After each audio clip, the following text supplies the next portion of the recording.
Most people that ride fixed can point to one thing that keeps us riding fixed. The buttery smooth, interconnected drivetrain that makes you feel like you and the bike are one. This is part 2 of the ultimate guide to getting a smooth fixed gear drivetrain, so you can really enjoy one of the best parts of riding fixed.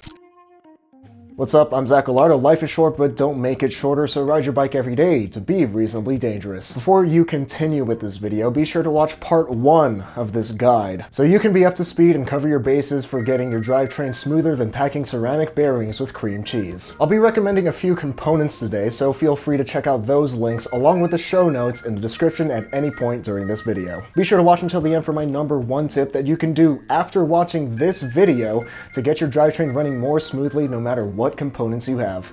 Hint, hint, if you watch my other videos, it's pretty obvious what it is. There's 2 main manufacturing methods for chainrings and cogs, and the one that the manufacturer chooses to go with impacts how durable and smooth running the components will be. The short and simple of it is that CNC'd cogs and chainrings are more durable and will run smoother than stamped ones. That's all you really need to know, but here's the nerdier information. With a more affordable stamping method, the manufacturer takes a sheet of aluminum or steel or whatever and stamps a shape out of it. In an instant, a cog or a chainring is born. Because of the nature of stamping, cogs and chainrings have to be made out of softer metals like 6061 aluminum or non-hardened steel, making them less durable. The quality control with stamping is lower, so it's more likely that you'll get a cog or chainring that isn't perfectly round and doesn't run as smoothly. CNCing is a more expensive process, but it's better for bike components. Here, people will program a machine to carve a part out of a sheet of metal or a block of metal or whatever. Since the machine carves out every tooth, every hole, every thread, it takes more time, but it makes a much higher quality part. CNC'd cogs and chainrings will be rounder, be made out of air-hardened steel or durable 7000 series aluminum,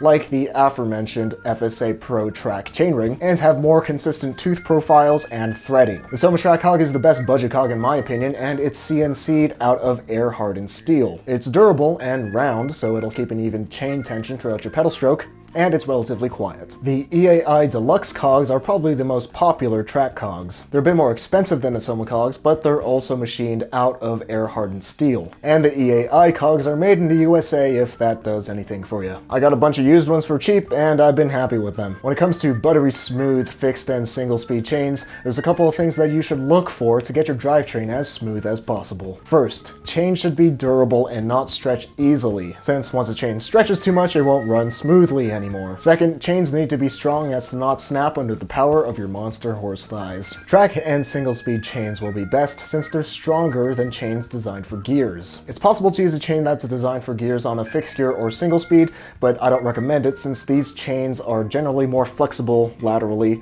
and they're more likely to fall off of your chainring because they were designed for shifting, and that's what they need to do, but not on a fixed gear or single speed. You should also avoid half-link chains since these stretch more easily and they need to be replaced more often than regular chains. Luckily, you don't have to spend much to get a high-quality, smooth-running chain. If you didn't already know by now, my go-to budget chain is the KMC Z410 because it's a fixed-gear chain and does everything it needs to do while still being affordable. My go-to for a fancier chain is the KMC K710SL because it looks pretty sweet with the cutouts and the hollow pins. It's supposedly stronger, but I've personally never broken a fixed-gear chain, so whatever. And it's appreciably quieter. Proper chain tension is crucial for a buttery smooth drivetrain. If the chain tension is too tight, it will bind the chainring and cog. It'll feel crunchy when pedaling and it won't be as efficient. But too loose and the chain could fall off, which is unreasonably dangerous. Some people are super anal about chain tension. I'm not. My rule of thumb is to have about ½ an inch of slack up and down. This chain tension is on the loose side, but I like it that way. If you want to know how to tension your chain and how much, check out my guide to chain tensioning in the playlist at the end of this video. You can also see people overreacting in the comments saying that my chain's gonna fall off and that I'm gonna die or whatever. Even when off-roading and after 6 years of riding with my chain with a pretty good amount of slack, my chain is yet to fall off. I'm still alive and well, and my drivetrain is buttery smooth. The drivetrain is a system, and like any other system, is only as strong as its weakest link. Pun intended. because the chain is usually the weakest link. The chain has moving parts and usually wears out the fastest. When a chain gets worn out, it stretches and it can't sit perfectly in the teeth, grinding down your cog and chainring. Here's how to determine if your chain is worn out. First, tension your chain up to the point until there's no slack. Second, line up a ruler starting the inch mark at the center of a pin. Every pin should be on a ½ inch mark all the way down to 12 inches on a new chain. On a chain that's been worn, the last pin will be past the 12-inch mark. If the center of the pin is less than a 1/16 of an inch past the inch mark, continue to use the chain. If it's more than a 1/16 of an inch past the inch mark, replace it.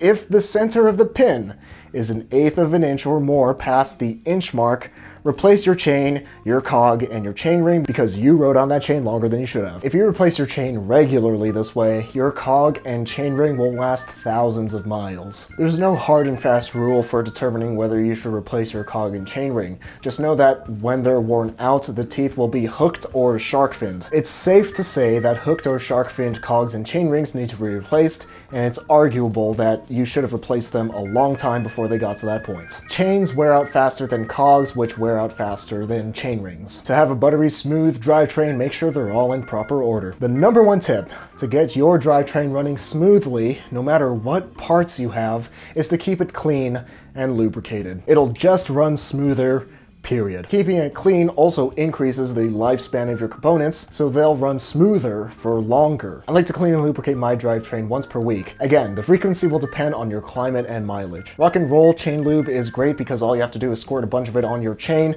and then wipe off the rest. Regular bike chain lubes also give great results. And I particularly like Tri-Flow. For regular lubes, spray the chain with degreaser, wipe off the gunk, and repeat until the chain is clean enough to rub your finger across it and not get any gunk on it. Once the chain is dry, apply a small drop of lube to each roller, spin the chain around 50 to 100 times in each direction, and wipe off the excess. Note that this is the easy way to maintain your drivetrain. If you want to completely overhaul your chain, it's a pain in the ass. It involves taking the entire chain apart, letting it sit in chemicals, and re-greasing every hole and roller by hand. Then, reassembling it.